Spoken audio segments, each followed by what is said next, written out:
So I've done a series of videos about what I feel makes up the culture and character of Philadelphia in terms of what groups of people live here, and what sorts of jobs brought people here and keep people here. So um, essentially, it is jobs that bring people to cities. So I talked about the history of Philadelphia's industry, what have historically been the dominant industries in the past that brought population growth, and what a dominant industry is now. Because it basically, yes, it is the jobs that people have that bring people here and keep people here. But I haven't had a chance to talk about my story about how I ended up here. And how I think maybe, well, considering that I live here, I feel like I uh, do my part in contributing to the culture. So um, I'm I came over to the United States with my parents. My dad came over first, and then with my mom. And I grew up in northern Delaware, which is like yeah, between at any given point between 30 to 40 miles from downtown Philadelphia to the southwest. And now I live. So I did like for a year and a half live in Philadelphia City proper, where I live right outside Philadelphia in a suburban county, but definitely within the cultural influence of Philadelphia. And so I wanted to take some time to talk about like what are my cultural contributions to the Philadelphia area. So like I said, I was actually born in South Korea. My both my grandfathers, my paternal and maternal grandfathers fought in the Korean War, which happened in the early 1950s. Their parents were most likely agricultural farm workers, because that was the main source of um, the economy in in Korea at that time. It was mainly an agrarian subsistence farming society.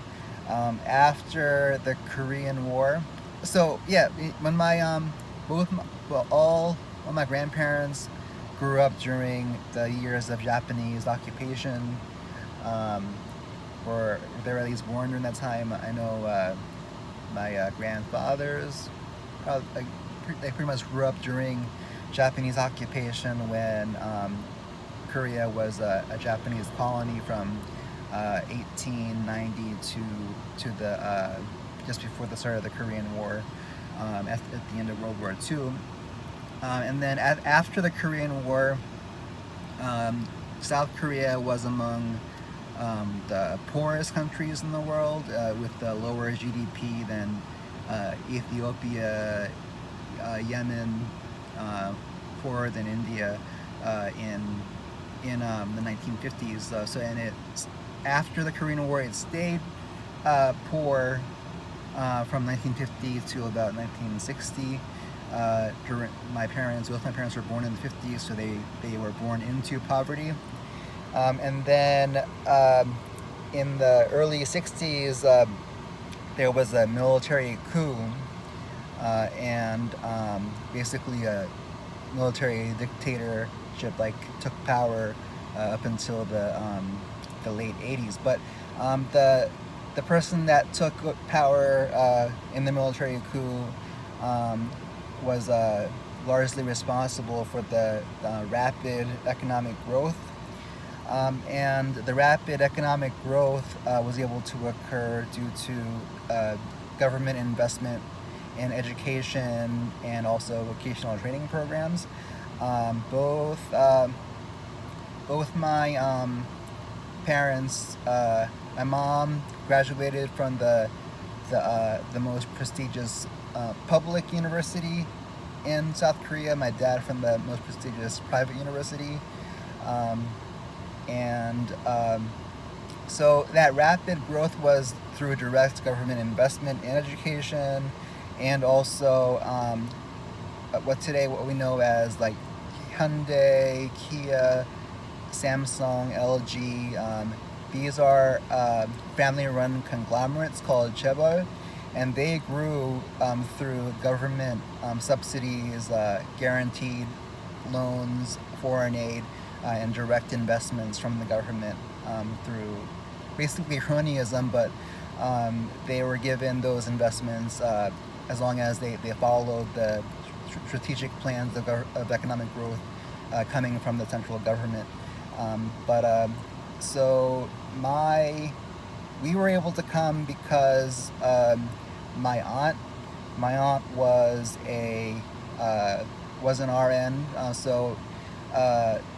Korean immigration into the United States first started happening in the 70s after the passage of the immigration law that prior to that basically prevented immigration from most of or all of Asia. So the first wave of Korean immigration happened in the 70s.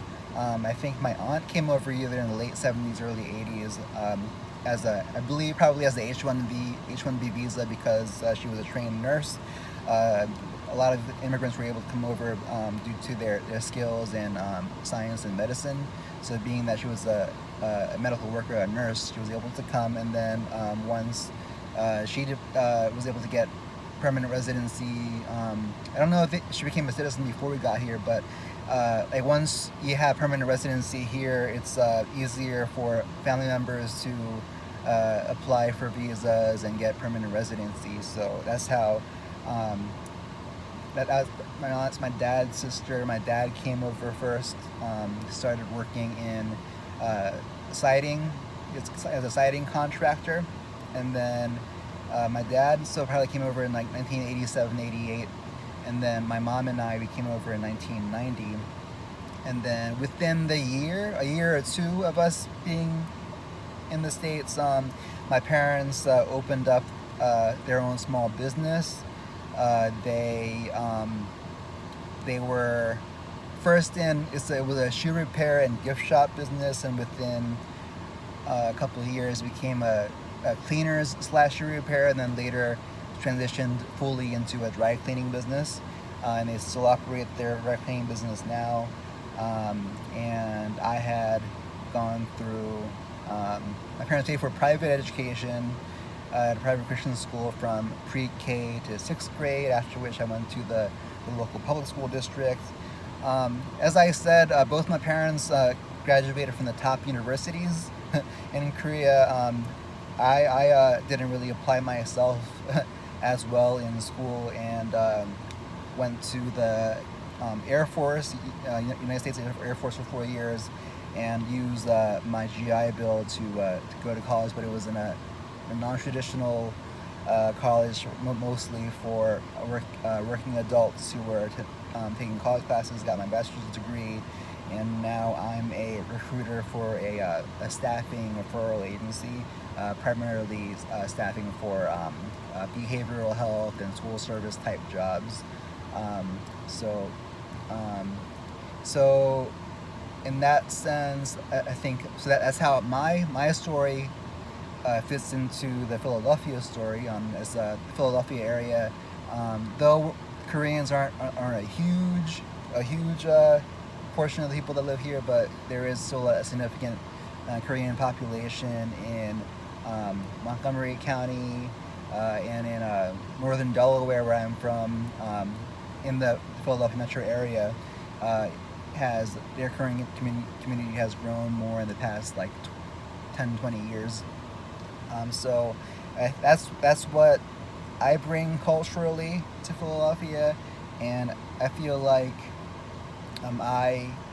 coming from where I've come from, both my parents having been born into poverty due to circumstances of the world, but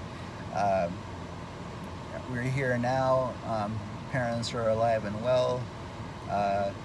My grandparents have passed on now, but they all lived full lives. I'm a working professional. My sister makes more money than me, lives in New York City, so I think our resilience and grit is also representative of the culture of Philadelphia.